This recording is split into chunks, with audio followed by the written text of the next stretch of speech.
This is the Surface Book 3, the Microsoft Premium 2-in-1. I got this in 2025 as a second-hand user for over ₦1,000,000, but was it worth it? Let's find out if it still holds up or I wasted my money. Hey guys, welcome back to the channel. I make honest tech content from a Nigerian perspective. Today, we're looking at one of the most unique laptops ever made by Microsoft, the Microsoft Surface Book 3, and whether you should still buy or consider buying it in 2025. So a quick look at the specs of this system. We start with the core specs of the device. I got mine. This is the 15-inch Surface Book 3, and here is what is inside this laptop. The display, 15 inches pixel touchscreen. It's a Pixel Sense and 3240 by 2160 resolution. That's 4K. It has 260 ppi. It supports Surface Pen, so you can get a pen with it. In fact, I was using a Dell pen for it and it was working fine. The processor, it has Intel Core i7 1065G7 10th gen quad core. So the RAM of this system is the 32 gig LPDDR4X. You will know exactly. So it has 1 terabyte of RAM and 6 gig dedicated graphics. Of course, you should say this is a machine. Yes, indeed, it is not just a casual system like that. We have other variant that is 256 gig, but this is 32 gig RAM, 1 terabyte of storage space. Now, for the port, we have 2 USB here, USB-A. We have 1 USB-C here, and a full size SD card slot. Of course, we also have the Surface Connect port. It has 2 Surface Connect ports, but I will show you that just in a moment. The battery, as advertised, up to 17.5 hours combined. In fact, I actually saw someone that was using it, and the battery lasts around 12 hours of usage. Not just because this system has double batteries. It has separate batteries in tablet and keyboard. The base has a battery, and this has also a battery. Of course, the system is detachable, and that's why it is 2-in-1. So you have the two together, so you can join it together. You can also charge this separately, and then it will work fine for you. You can carry this along if you want to take notes. You have a pen. In fact, even though you don't have a pen, you can still do a lot with this. Now, on paper and in look, this sounds like a beast. Great for editing, creative work, and even some light gaming. But in performance, compared to my MacBook M2 Pro, sincerely, this system is a learner. I'm not really an Apple fan person like that, but then Apple is crushing my jobs. It's crushing it. So this system is a learner when it comes to the MacBook. Things like video editing, even multitasking with Chrome tabs, using CapCut, using vMix, it doesn't hold up the same way.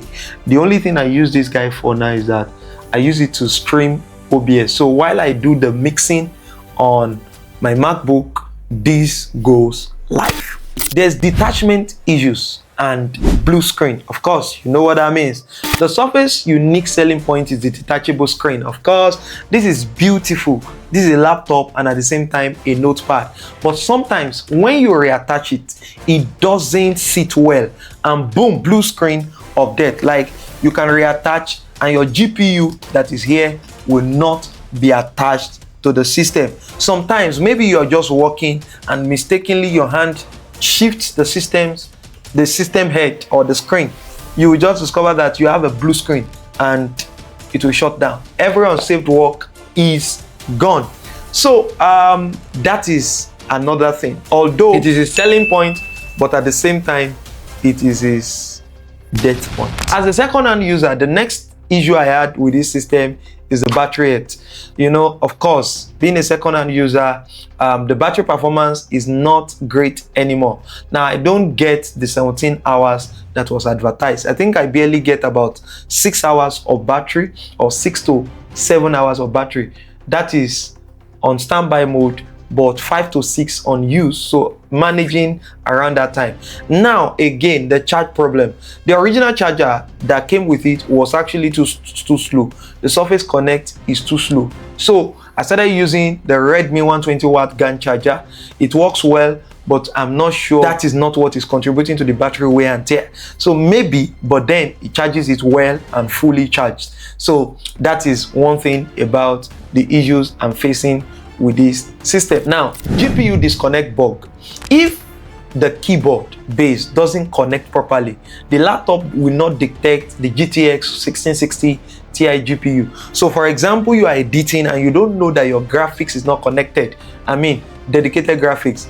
You imagine how editing will look like. In fact, using normal app is going to be crazy. So you will have a problem working with this system. So you will need to check in your task manager if the system GPU is connected.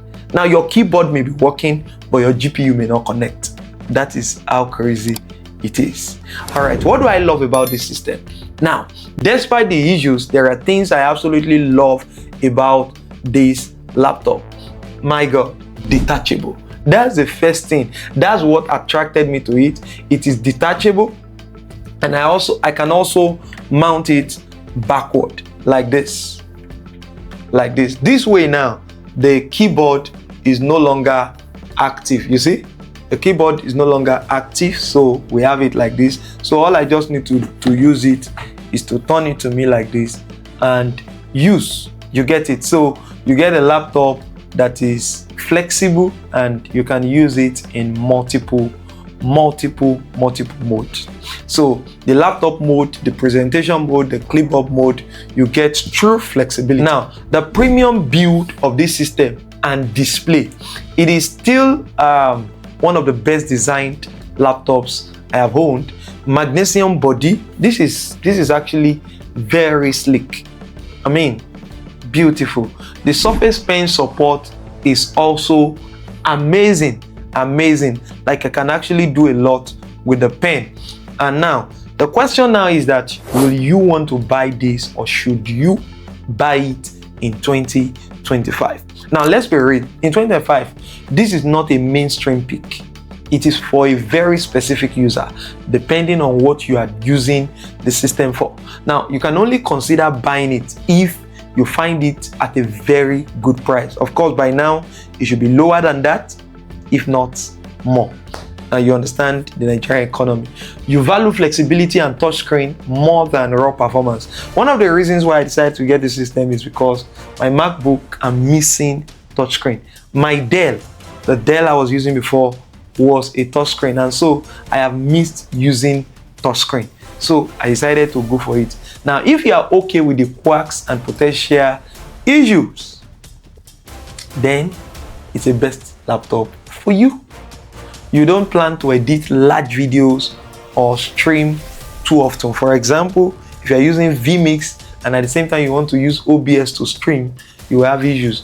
And of course, if you're using OBS to stream, you need an app that will be putting in your lyrics and some other things. So it can work as a supporting system, but for great work, high-end use, I think it will not hold up. It will not hold up. So if you want to get something powerful and consistent, go for a newer MacBook or modern Windows Ultrabook. Yeah. Now, if you want to know more about this system, or you want to get it, put it in the comment section and let me know what area you want to get to know more about, and then I'll be glad to let you know. Drop a comment and don't forget to subscribe for more Nigerian tech reviews. And of course, if you want to send me a gadget to review, please, I'll be glad to receive it. Thank you so much. I'll see you again in my next video. And that is all on my Facebook. Let's get back to work.